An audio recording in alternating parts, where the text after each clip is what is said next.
Live from the Fat Black Pussycat in New York City, this is Sirius XM's Unmasked with special guest Rich Vos. And now here's your host, Ron Bennington. And here's the star of the Rich Vos roast, Rich Vos.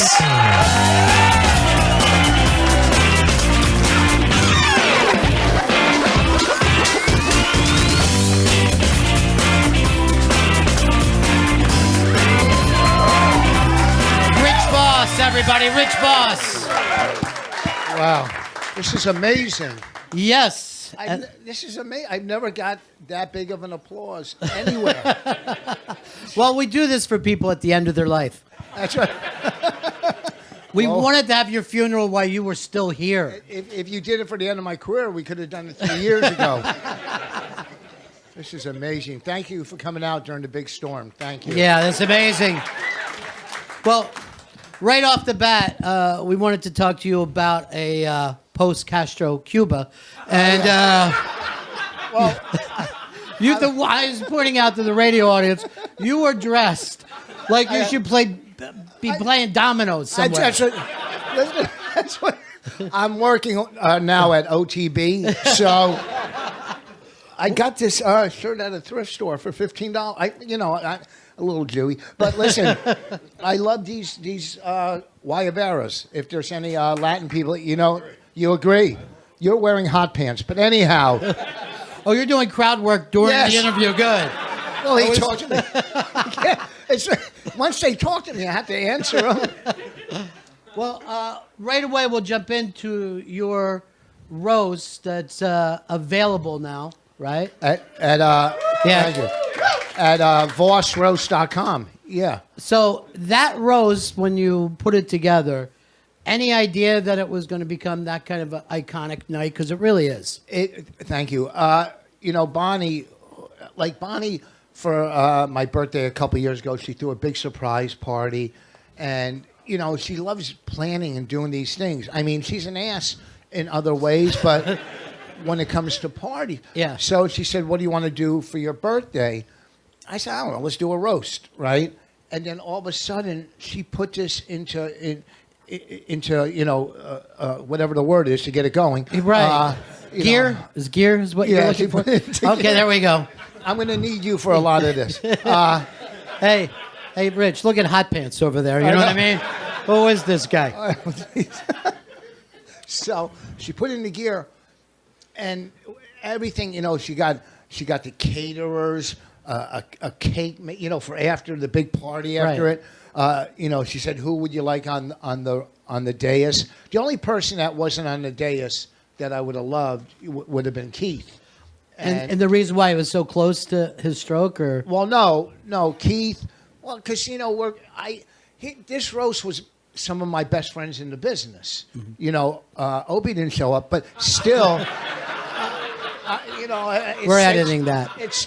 I think he was doing a pop-up. Stop it. Stop. I'm only kidding. In a McDonald's. Anyhow. No, he wasn't. That's not true. None of that's true. Listen to me. Doing very well. Anyhow, so these were some of my... everywhere I go, I kill. These were some of my best friends in the world. Who was the first person to say yes to you? Me. Okay. Who's the first person? Probably Norton. Yeah. Norton. I would do anything for him, and he would do anything for me. I mean, Norton was the best man at my wedding. He flew to Edmonton. And I gave him a nice watch as a gift. Well, anyhow, so I did get it for free in the Oscar gift bag. So.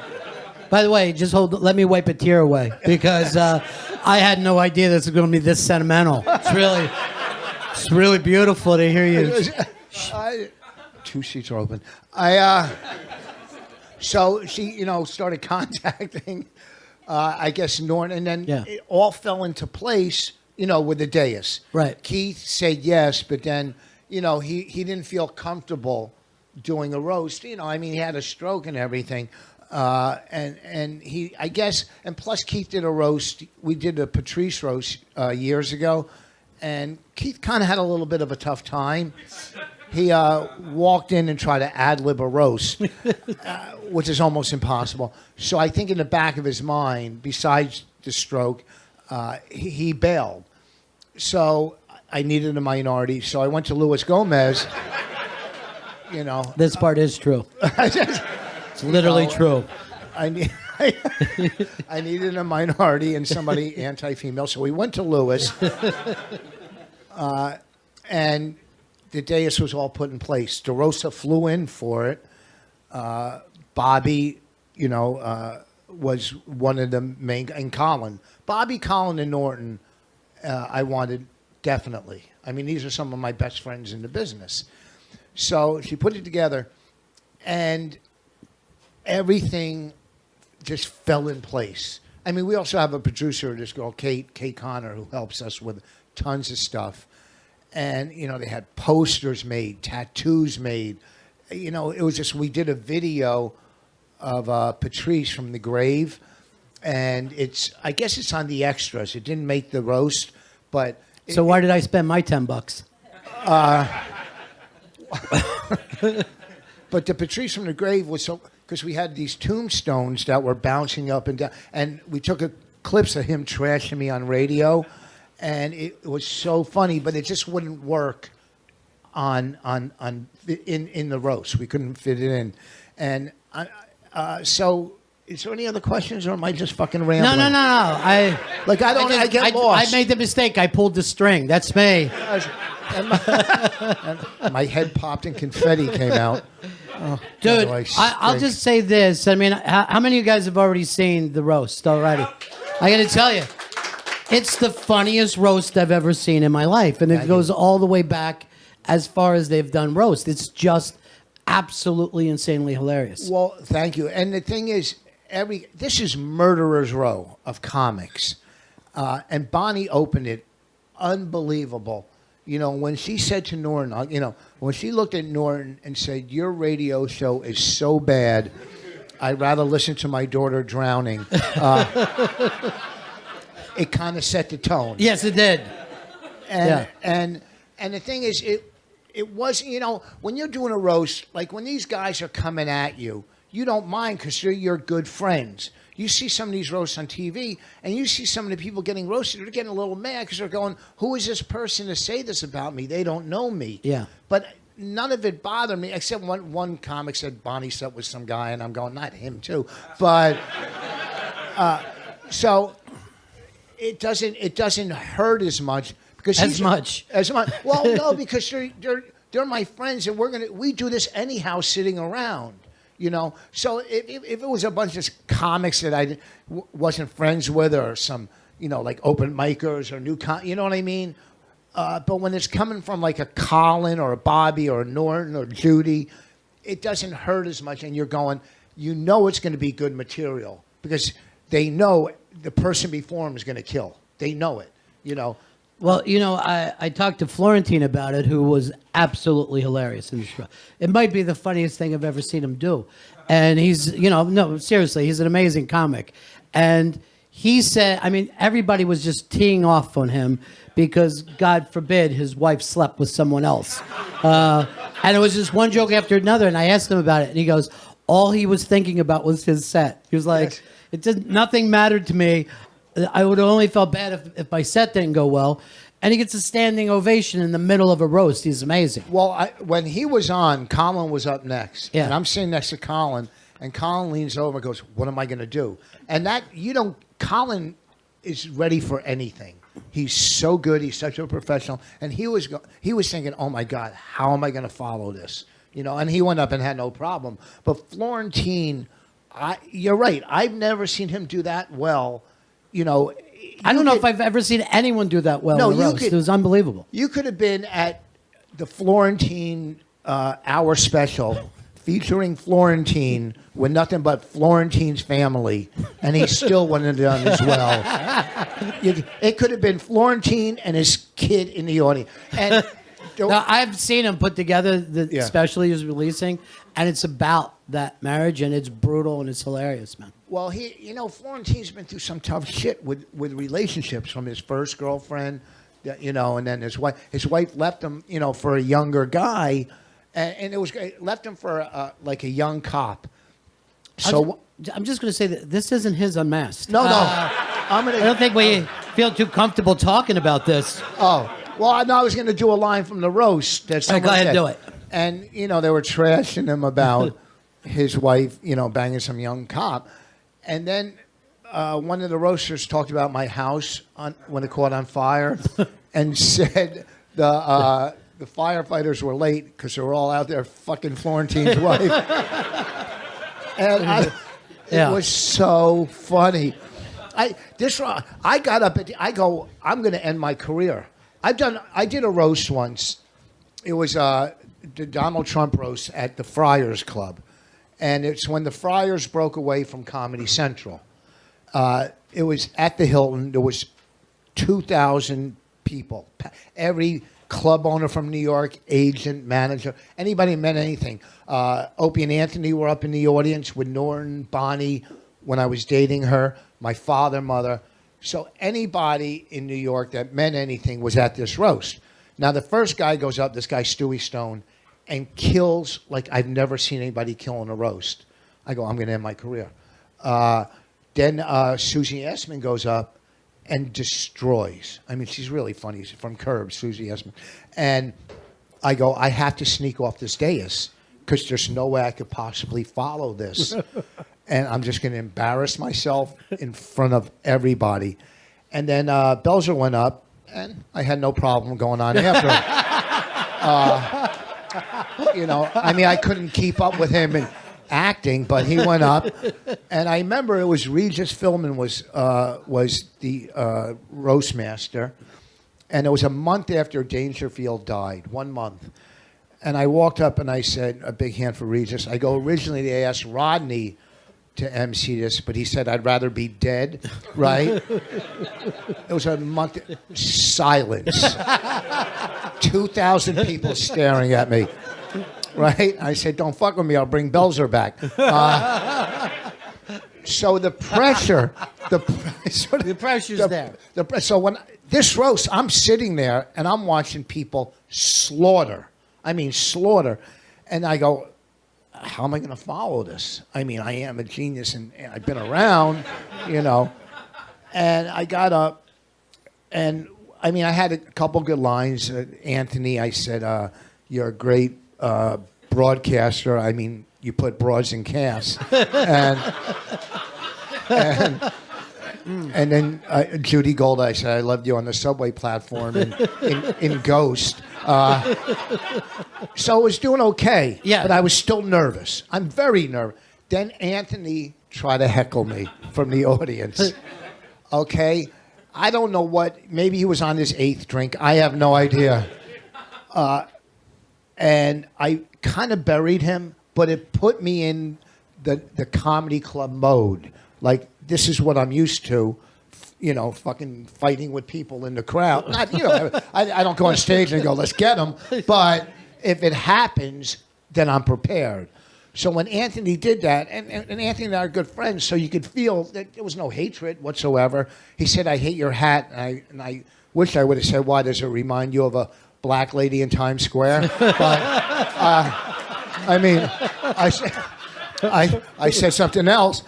But it put me in at ease, where I didn't even have to look at my notes anymore. I just started roasting from my memory, from writing the stuff, or you know, looking at it for a couple of days. The whole day I was a mess. Well, if you watch that roast and you watch you during it, and there was how many people, like 8 or something? Yeah. You see, you look like you're ready to get up through the whole thing, like you're ready. Like, am I on? Am I on? For like 3 hours you were doing it. Well, no, I was, because I had to go to the bathroom. You were concerned about that. You told me that earlier. You were concerned. Oh, I get very concerned because I know at some point in my career it's going to fall apart. And, like, I've already drooled on stage. That's already happened. That happened recently. The whole audience saw it. It's like the drool fell in slow motion. You know, it's like I was hitting on this girl once at Caroline's. We're sitting at the bar, and I had I was having dental work done, and I had all I know is I'm hitting on her, and one of my teeth fell out of my mouth on the bar. And right, true story, it was like a temporary. I go, well, I'm not closing the deal with her.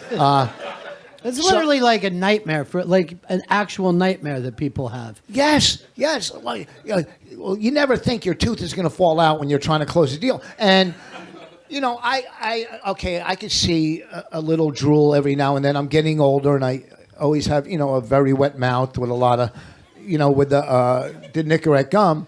I played it off, but it was still drool. And I just know at some point, I'm just going to fall apart and just piss myself and fall apart on stage. You know what I mean? Do you ever feel that? Well, I'll say this. I mean, I know the show's called Unmasked, but you don't have to take it all the way off. You can keep a little bit for yourself. Listen, I'm as honest as I could be. That's what people don't know this about Rich Vos. I might be, aggressive and gruff, but I'm in touch with my, you know what I mean? I let down my walls. I let people inside. That's the problem. Luckily we're no longer doing gay jokes. That's what I'm saying. But you have to watch some of these things that you're saying. Protect yourself. Well, no, I mean,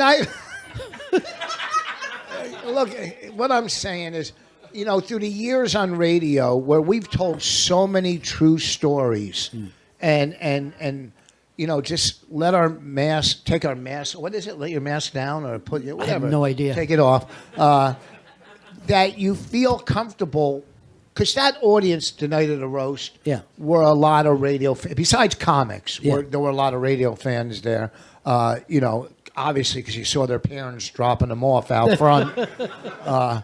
So you're kind of comfortable being real. And to me, comedy, the best comics, you look at Patrice, he was as real as you could be. You look at Stanhope. These, to me, are the best comics that are talking from here, from their heart and not their head. Don't get me wrong, the head comics are funny too, that are just doing bits, but you leave the show and you go, he was funny or she was funny. What they say, I don't know. But when you leave, a Norton show or a Patrice show or Bobby or stand-up, those people. You know what I mean? So I see that as good comedy to me. And well, a lot of people leave those shows during the show.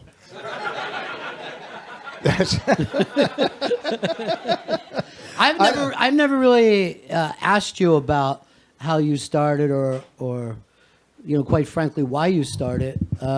In comedy? Yeah, comedy. That's why? I mean, was there something that something that clicked for you? Here, growing up, see, I figured this out later on in life.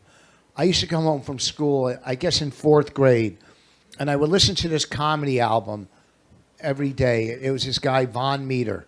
He did the impressions of the Kennedys. The album was called The First Family. He was amazing. He sounded just like Jack Kennedy and Bobby Kennedy.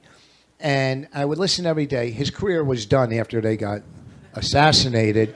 This guy was not as funny. No, he was the top comic, the #1 album sold in comedy. And then, he went, like they say, from Park Avenue to Park Bench. He died an alcoholic. But anyhow, I used to listen to him coming home. And I realized later on, and then I used to watch Ed Sullivan, and I would love like Alan King and the comics. And a lot of it was because my parents were getting divorced when I was, in 4th grade. And this was a way that I could handle it through humor. Because I was in 4th grade. When your mother takes you, your brother and your sister, and takes you to your grandparents' house on my father's side, and knocks on the door and says, "I don't want them, take them." It's kind of an abandonment issue. You think? So and then when you don't see your father for like 2 weeks, and he's coming to see you, and you're like all excited. You're going, "Oh, here's Daddy," and you see him walking towards, you're in the window, and then detectives jump out of the bushes because my mom was using us as fucking pawns to arrest my dad. So you're thinking, okay, who was wrong? Him for not paying child support or her for using us as pawns? So it was a fucking horrible childhood. And but comedy, you had that Von Meter album. I had the Von Meter album. That's the saddest thing I've ever heard. I had no idea. What?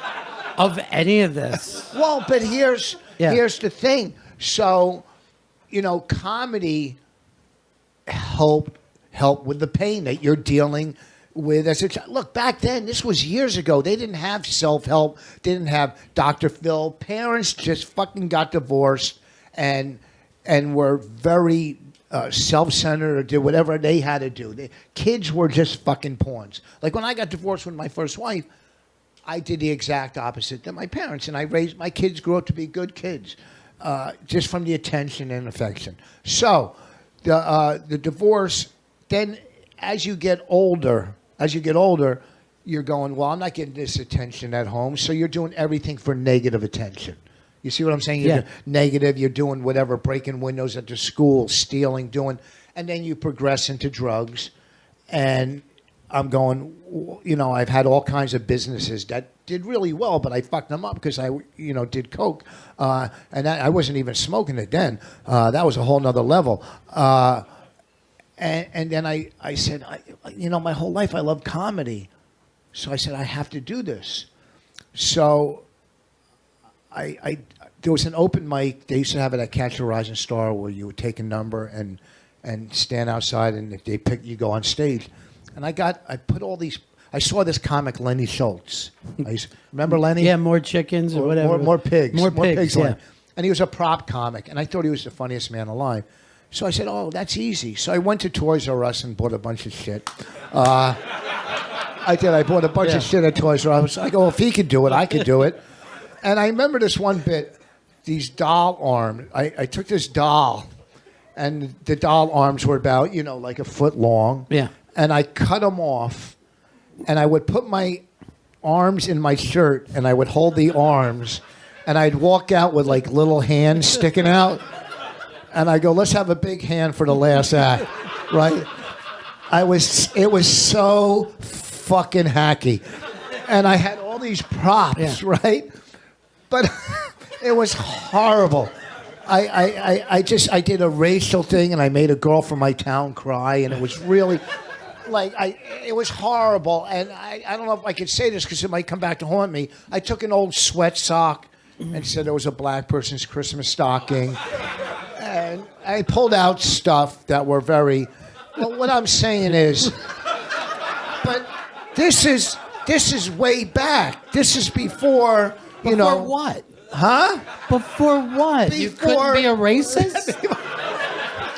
This is so. But I didn't know it was racist because I grew. Rich, I'm worried this is not going to air. Cut that part out. No. I grew up in an all-black neighborhood. I didn't think it was racist. I thought it was funny. Yeah. I grew up in Plainfield in a black neighborhood. I was the white guy in my neighborhood. All right, so you're saying because you relate so much, but did you ever see a black person take a black sock? Look, this is our stocking. Let me pull out a lot of broken stereotypes out of this. Look, comedy is stereotypes.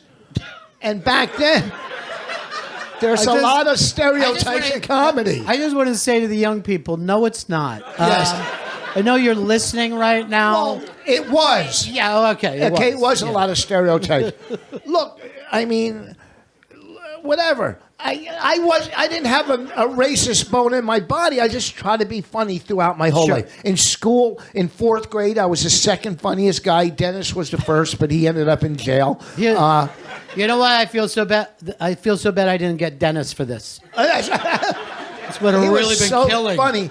I was in an all-black gang in 4th grade. Yeah. But then... What were you guys called? I don't know. MM something or MS. 13? Is that what you're going with this? No, it was a bunch of people with multiple sclerosis. So I was in a black gang in school, in Barlow School, and Sonny was the leader. And I remember he took one of my Hot Wheels. Yeah. And I told the teacher, and I ratted on Sonny. The whole gang was chasing me home from school. The whole gang, you saw this little white kid running with his stupid saddle shoes. My mother bought me saddle shoes. I was tormented. And some lady stopped them from beating me up. And some lady, and she was probably like 21, but I'm going some old lady. But that, I was in black gangs in my neighborhood throughout. Not Why, let me just say, why do I feel like the cop in Usual Suspects right now? That I'm not- what? Well, I don't know what I'm getting at. No, you're nailing it. What you're saying, you had a lot of stuff going on when you were a kid, Yes. and you were looking to express yourself. God, I could have just said that. Yeah. See, that's why you have a radio show and I'm doing Bobby's podcast later. Make sure you bring up the trash can with you. That's how he judges people. Hey, so that when you started stand-up, and this is in the 80s, I guess, early... Yeah, well, 80s. I've been doing it, I think, okay, I've been sober 32 years, so I was doing it like 34 years I've been doing it. Yeah. 30, so you were subtract. only doing that 2 years when you were the crazy kid? Because you were like a legend before you got sober. Well, I had some stories, yeah. I mean, with Freebase and you know, just comics and us partying and go. I remember, it's so weird. I was an arrogant douchebag even then. I remember this. Well, I'm not really arrogant. I'm kind of like, what do you call it? I'm positive. I remember saying to a club booker, we're all getting high and doing. I go, I'm going to be famous someday. I said, and I worked for that club booker, and he had me do a show, and he was kicked out of his house. So he was staying in a hotel, and he had all his stuff in the hotel. And I do the show for him, and he says, I don't have your money. I go, look, you got to give me something. And I took his TV, and I remember coming home, my first wife said, what are you working for, a microwave next week? But back then, we were partying and getting high, and, you know, I didn't get real or serious until I got out of rehab. I mean, I remember in rehab, they said you can't do comedy for a year. And the day I got out of rehab, I did comedy that night because I knew I surrendered to drugs. I knew I didn't want to get high as much as I wanted to stay clean. So I did comedy, and it got better and better and through the years. But you don't really find your voice till you're like 10, 15, whatever years in. Mm-hmm. You know what I mean? At one point in my career, I'm running around stage thinking I'm fucking Robin Williams. Then one point, I'm doing deadpan like Stephen Wright, you know. I remember walking on stage, if you're riding in a cab and the driver goes in reverse, does he owe you money? You know, just stupid one-liners, you know. Does an Eskimo put his money in snowbanks? What a fucking hack. I stink. That's what, do red ants get mad when their daughters go out with black ants? You know, I kind of brought the racial stuff back. Yeah, good. I couldn't let go of the racial stuff. But, it's just dumb stuff. And then you're doing clubs on the road, whatever. I started emceeing on the road. And then, work your way up. And then you start writing. And I don't know when it is when you get real, when you start really writing about yourself. Mm-hmm. I remember working your club in Tampa. And I don't know what. I all week I was having a tough time. I don't know what it was. And I go, oh, man, thank God he's not here. You weren't there to see it, but it was tough. Yeah, I heard. Yeah. I got called on my vacation. How do you know this guy? But I had never asked you, what was your bottom? What made you decide? Because you were kind of a happy guy, even though you're on drugs, right? I mean, you seem like it. I guess, your body...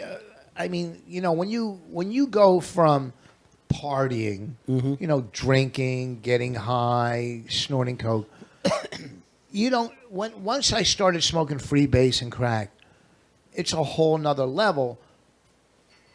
I might not have hit my bottom, or maybe years later, if I just stayed lightly snorting it or smoking pot. But once I started smoking Freebase, after 2 or 3 years, I go, either I'm going to die or end up in jail or a mental institution. I was already in fucking nut houses for anxiety. When I was 21, I had the anxiety. No one knew. My friends go, I was all fucked up, and they go, well, you need a vacation. They drove me to Florida, and we drove all the way to Florida, and we got there. I go, I got to go home. So the next day we drove back because I was a fucking mess, and I checked myself in the hospital. Now, back then, they didn't really know what anxiety was, Right. so they're giving you like Thorazine and Haldol, and I'm doing like this fucking like a shuffle around me and some girl I met. We just walked like fucking zombies. I remember my friend came to visit me, and I said, I can't see you. We're going for a walk today. And it was anxiety. It was just all the shit in my life coming, and I was 21. I went to therapy. It passed. It came back when I was 40 real bad. I found a therapist. So the bottom was the freebase. I was doing shit that you just don't do. I owed money everywhere. This one guy, I owed him money. He lit my mother's car on fire. They torched my mother's car, because I owed drug dealers money. And, my mom's car, I said to him, I go, now we're getting a free car from insurance, and you're definitely not getting your money. But, I remember driving in New York in one of my mom's cars, and someone hit the car. And I said, just give me $100 and drive away. And I went and bought, 10 vials of crack. So everybody around me was being affected, Sure. and you really don't see it because you're in such denial. And it's such a self-centered disease, alcoholism and drug addiction. It's not to the point where I said, I can't live this way anymore. And I put myself in rehab. And I said, and I did everything in my life to do the whole 5-day detox and the whole 28 days in rehab because I never finished anything in my life before that. I quit school. I'd build a model plane and I remember building a plane. I couldn't get one part in and I smashed it. My mother goes, just like your father. And, but I didn't leave her. She was trying. Yeah. So you see what I mean? Yeah. But I mean, it doesn't normally go off like a switch for that. For most people, particularly young people who have a crack addiction, it's a very rare thing to come off it the way you did. Well, it took 3 years, though, of doing it. So it wasn't like I did it. I remember one night I probably smoked an eighth of Coke. And I was out of I go, I can't do it. And I remember going to Fair Oaks Hospital. And, because it was just on the news. This is the rehab. And I sat in the waiting room, panicking, and I got to get into rehab. And by the time they saw me, one, I didn't have insurance. I was already came down. I said, fuck it, I'm leaving. So the bottom really was one night I was going into New York, just a true story. It was like 7 o'clock. My friend said, can you go cop? So I would get their money. I would drive in. I took my friend's car. I tried to sell his car, but I didn't have the bill of sale. I got the radio out. So that was my first trip into New York. Then I got home, 9 o'clock. I go back in with my other friends, and we get into a major car accident. No one gets hurt. We run out, take another car in, and then we cop for our second time. Then my friend Frankie Bastille is coming into town, and I go in for the third time, like at maybe 1 or 2 a.m., and we're smoking till sunup. I'm driving home, and I get this pain in my stomach. I pull into a Holiday Inn. I walk in. I fall on the floor. I thought I was dying, and I had a kidney stone. But so they rushed me to the hospital. They give me, I guess, morphine or whatever, And I wake up. I leave the hospital, and I go back to New York. And then a week later, said I have to go to rehab because that night I should have died 2 or 3 times. And I said, look, I'm going to fucking rehab. And I went to this place in Marlboro, New Jersey called New Hope Foundation. And those counselors basically saved my life. They saved my life because without them, I don't know what I would have done. I don't know if I could have went into a meeting and just done it on my own without that. Now, do you, go ahead and play. That's really, I mean, it is, that is the bottom, I think, where you're at there. But were you able to be friends with Frankie after that, or did you have to, but I'm very serious about that because I knew Frankie very well, and he was an incredible amount of fun. Yes. And also was on the same kind of... No, I kind of, pulled away from him and all my friends that were getting high. Yeah. And I remember, what am I, 6? It's about the 8th time you said member tonight. I know. So, yeah. I know. I'm thinking what used to go in my mouth when I was getting high. It's hilarious. I remember seeing him and doing in New York one night and just hanging out with him one day. And it was just a total nightmare day. Yeah. I was sober. I had a girlfriend, which is another story. And I remember he left his stuff in my car. Then we went separate ways. And then I come back and the car window's broken and his stuff is stolen, which he did himself. And it was just a nightmare. So I'm done with him. And then one time I was working down in Florida, somewhere, and he got himself on the bill to middle for me. And he was still in the... it was weird. When he died, Frankie was a heroin addict. And he reminded me of Keith Richards. If Keith Richards was a comic or Tom Waits was a comic, that would be Bastille. Yeah. And I remember when his dad died, and he died 2 or 3 days after it.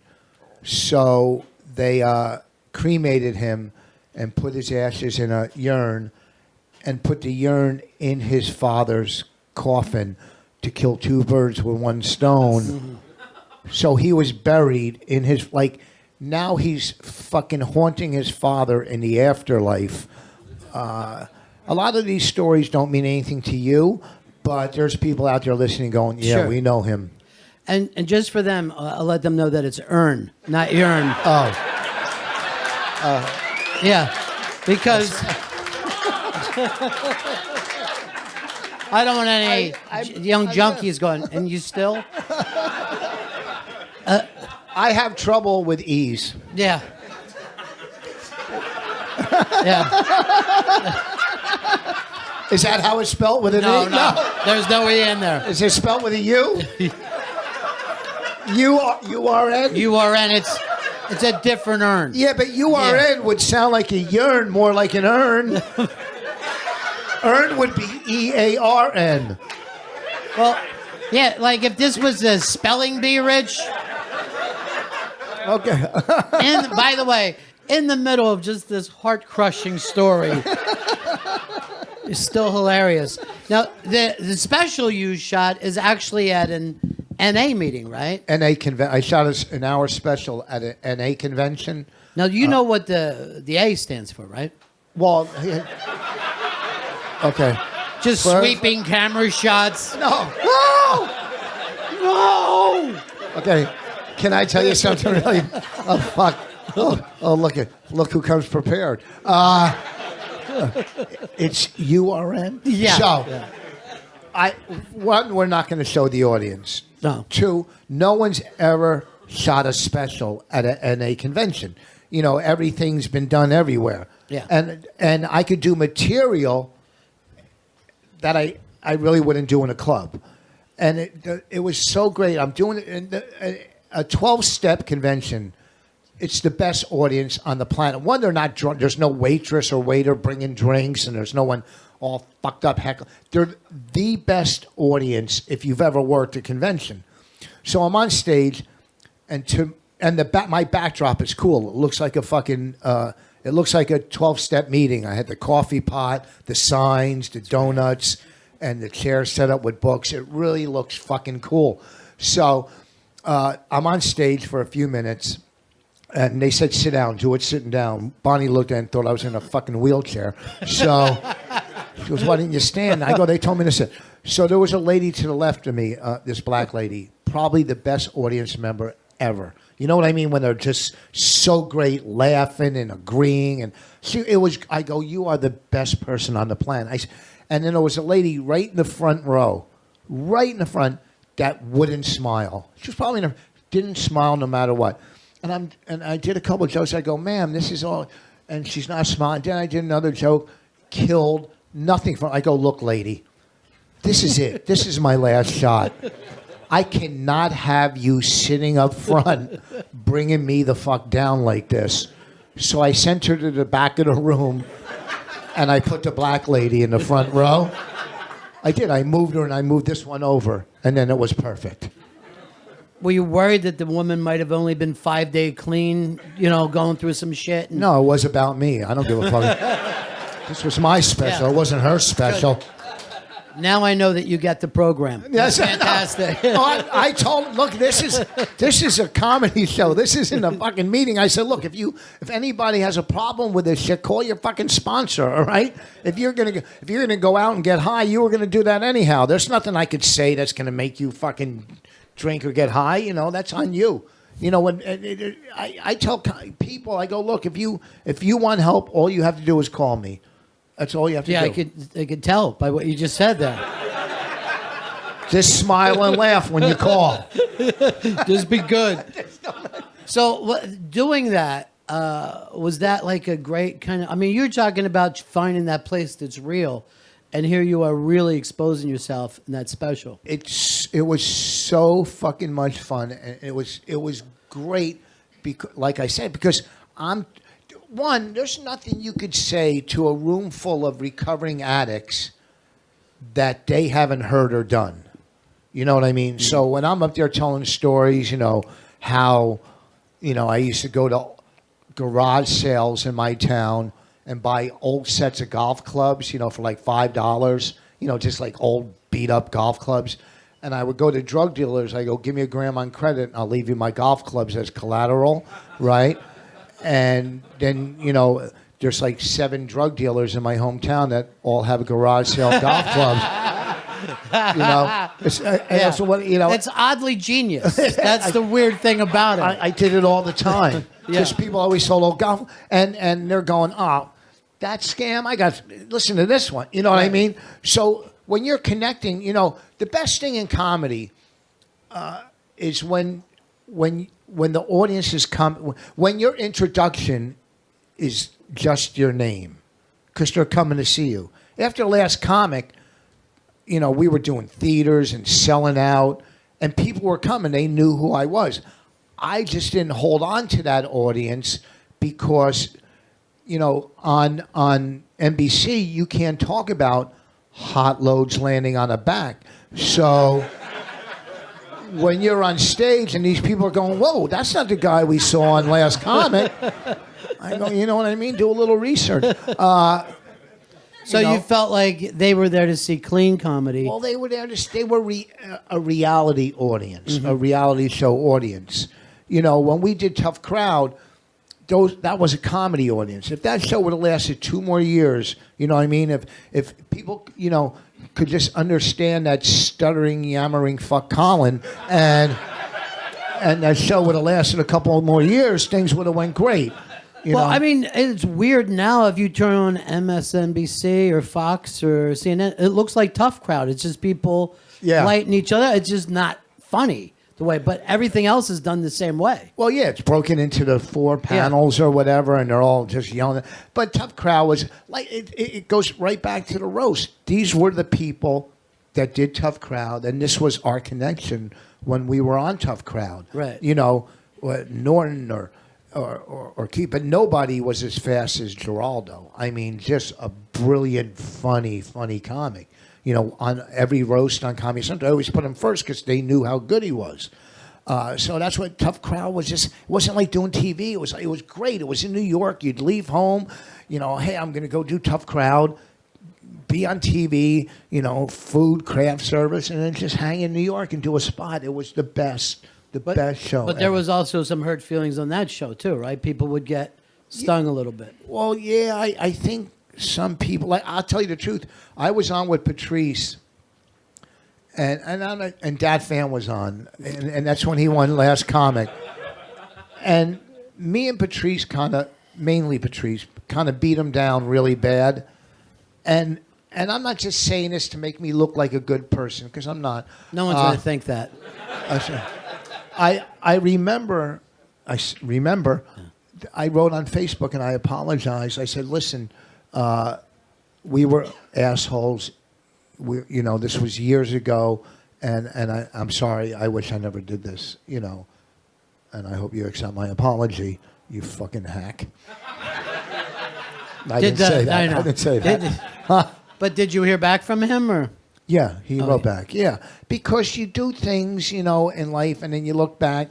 The other day I was in it's all program in your head, doing a 10-step. I was in this supermarket the other day, and I'm waiting online to get lottery tickets, and this guy is complaining about 20 cents on it, and I said, look, I'll give you the 20 cents, just fucking wrap it up. And I felt bad, and I saw him in the parking lot, and I apologized. I go, that was rude of me. He goes, yeah, yes, it was. And I'm going, hey, fuck, I'm apologizing. Jesus Christ. Fuck you. I hope you lose your 20 cents, you jerk off. Sorry. It's a beautiful story, Rich. Well, I'm just saying, you realize in life when you do. Look, and these are all cliches, but you don't always know when you're doing the right thing, but you definitely know when you're doing the wrong thing. And if you apologize, then that's all you could do, Yeah. I how many times do I got to say sorry to Bonnie just for life, Probably not enough, Rich.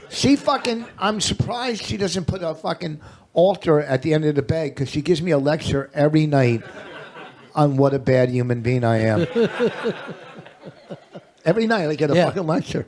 Right. She yells at me. Like we were eating cherries the other night. Right?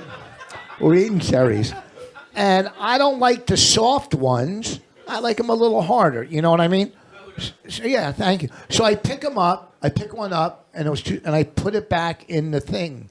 She goes, "What the fuck you doing? You won't eat it, but you'll give it to your kid or your wife?" Same with the other day. I opened up like milk or something. I opened up something.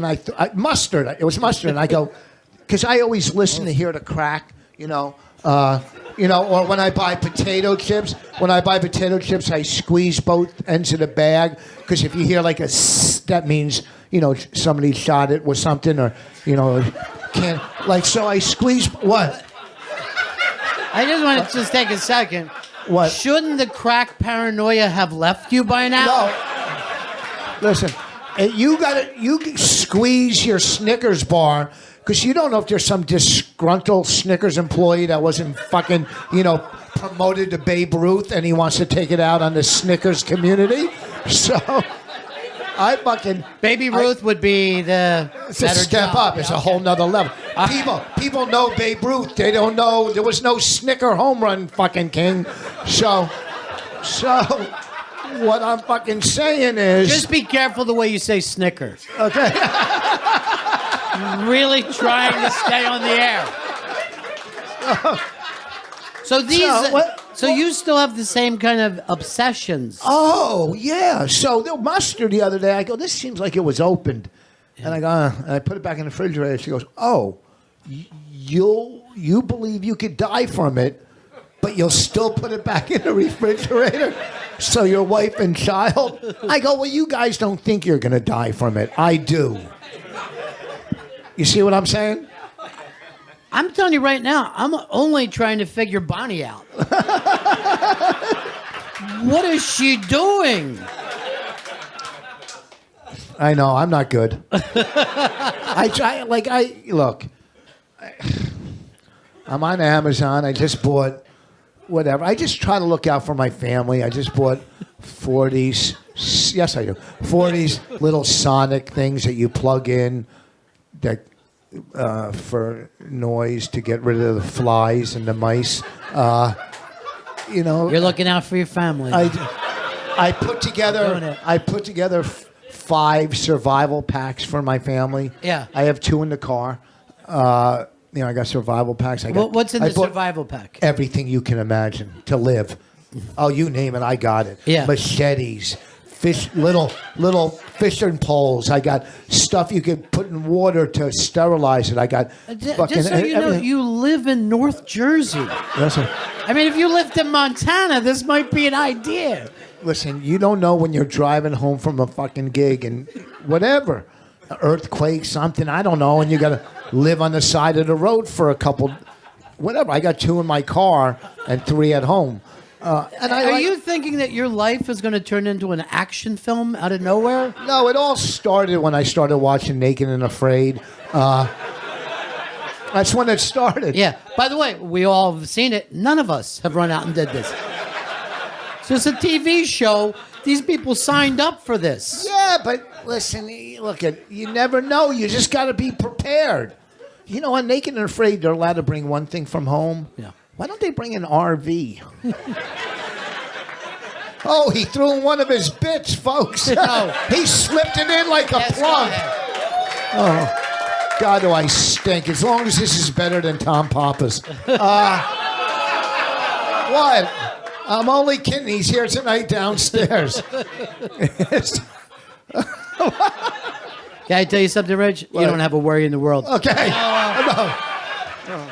Hey, I'm kidding. He's downstairs. I wrote a... Please buy my book. Fuck off. Buy your book. I didn't even read my wife's book. What the fuck am I going to buy your book? Fucking... Wait a minute. I'm going to see this. You're against selling things? No. No, I forgot to bring merch tonight. Bonnie said you can't bring your... I got new shirts that say Voss Legend. And... No, this is... That fucking...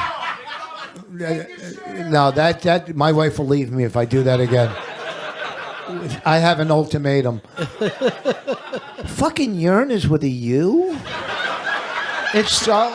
Earn. Yearn doesn't. You saying yearn for no reason. Yearn has a Y.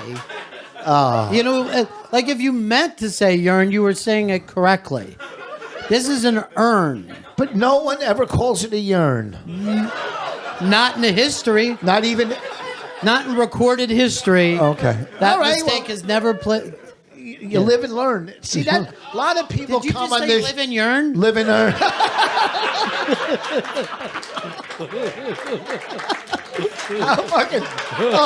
It's like fucking, he's so fucking quick. I'm telling you, man. Oh, unbelievable. Just don't walk into Stern's office. Did you say yearn's office? You're trapped in this. Chris, Chris is my producer, and he's letting me know there's been an earthquake. And if anybody has a survival pack, now is the time to put it on. Fuck, I took the train in. Would that be the most ironic thing?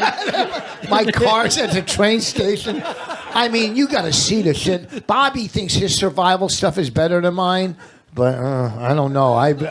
Let me tell you. Bobby's into the same stuff? Yeah, and it's going to be tough for him to survive on nuts. Okay.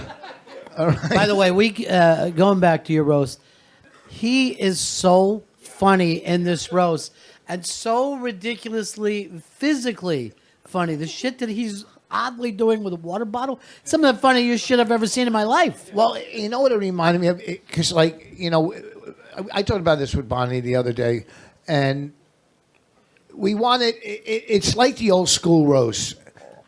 And she goes, but I wanted to be hip. I go, it was. But Bobby would, like, after somebody fucked with him, he would stand up, and he was like a Milton Berle kind of. Right. Right? You know what I mean? He was just, he was so animated and so funny when somebody trashed him. He goes, what did I do to you? Yeah. And it's just everybody's part came out perfectly. It just, I can't, we're going to do some more of these roasts. We're going to do, like, you know, we want to make it a series. And the next one, these people are going to have to bring a fucking serious game to compare with that roast, you know. Well, you know, you did bring up something funny about Bobby Kelly. Is like, he would have been funny no matter what decade it was. I never even thought about that until you brought it up. I'm like, he could have existed in the 30s, the 60s. It didn't matter, you know, because he's got... But that, Colin in that roast, and, like, it might be expected, but Jim Norton in that roast, unfucking believable. Yeah. Unbelievable. And I've known him for 18 years. And I'm laughing at him like I've never seen him before. It's stunning how funny that thing is. And that's why we used Norton to open it, because we knew he's going to... Yeah. One, Norton is always prepared. Like, Norton is so prepared. Like, say, Survival pack wise, you mean? Well, like, say a radio host might be on his way out. He's sitting right there, ready to take the chair. That's how fucking good he is. That fucking sidekick radio hack. That fucking horrible, chinless cocksucker did not wait for that fucking seat to get fucking cold before he threw his fucking wormy little bird fucking self in it with the other sidekick hack. Okay? But he's prepared. By the way, take all this to Reddit. I'm going to deny it. None of this shit will make it on the air. But I think he's great. I think he's great. You know what Norton's good for? He's great to. Okay, let's go to Norton. You know what I mean? Yeah, Norton. What do you think? You know what I'm saying? He's quick. All right, but nobody really. Come on. Anyhow. All right. Fucking chinless cocksucker. I don't like him. All right. I just want to say this. I saw someone laughing hysterically. What? Colin Quinn, everybody. We got a mic. Now, Colin was in this roast and came on way late in the roast, where you're at that point where, like, can this keep going like this? You know what I mean? Can the laughter... And he just stepped up and killed. Colin Quinn, everybody. Here he is.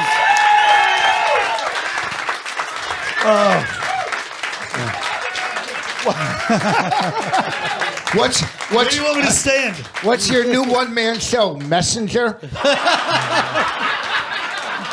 Fucking messenger bag? What the fuck? You know what?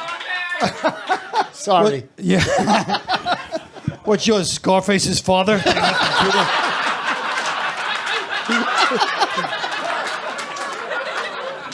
Now, I don't want to bring this up for the Here, roast. you want to sit down? My ticker all right. is better. What? Then I why said do you ticker. why do you lay awake all night staring at the ceiling, wondering if that's true? We know how much you I are. know. But in this, honestly, what Colin has done, like the last several years of just reinventing his career and doing these specials, it's unbelievably funny and brilliant, and no one's done this kind of thing before, and that's what he gets attacked for in the roast. Yeah. We're like, what are you making, an educational? Who said that? DeRosa. DeRosa. And I'm like, this is his weakness? The brilliant specials? DeRosa was very funny in the roast, but I didn't like his giant fucking acting / pandering to the crowd, and they all fell for it, professional comedians and all. And he's like, jumping around the fucking stage. Yeah. I know. I delivered my shit monotonously, and that's how you can tell it's funny. But do you remember? Do you remember when Florentine was on Killing and you were Yes. sitting next to me? You go, "What the fuck am I gonna do?" Oh, You remember how he fucking killed. But you went up. You're so fucking good at everything that you had no problem following them. You really are. No, listen. You know what it is? I'm prepared, but in a different way from Jim. I know what you were saying. I have a thing. Colin drew a picture of a car driving to a shitty one-nighter in Jersey, and it was me in the car. And he drew, and I saved it in case he, ever becomes, good again or famous. And he signed it. It's, you know what it's fucking worth? Wow. No, that one. Did you have any bombed. moments like this before I got here? No, it's been killing. His line goes, oh. It's been killing. Look, Listen, it's been a struggle, Colin. I'm not going to lie to you. There was such sadness in this that a few people just started crying. Yeah. what do you mean? I'm just trying to be real. What do you want? Fucking some dog and pony show? I'm Yes, fucking, yes. Oh, listen, everybody. He goes, yes. Come to Dog and- Papa and no. First of all, What? you're always doing kind of half of a dog and pony show, the pony part, anyway.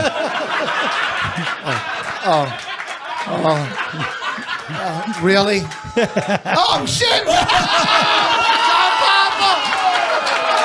Good to see you, my friend. Holy shit. How you been? Tom Papa walks in, gives Vos the finger and leaves.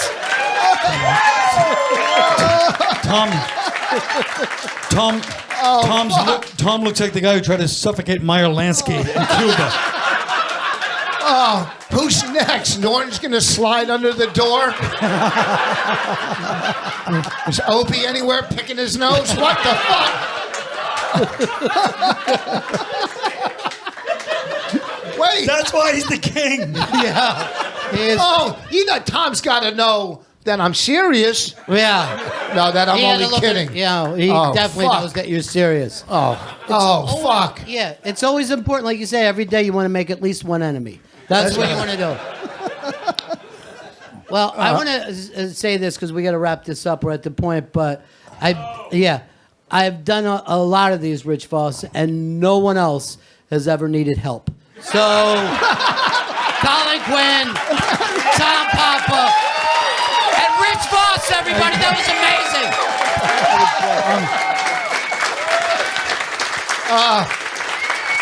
Thank you. VosRoast.com.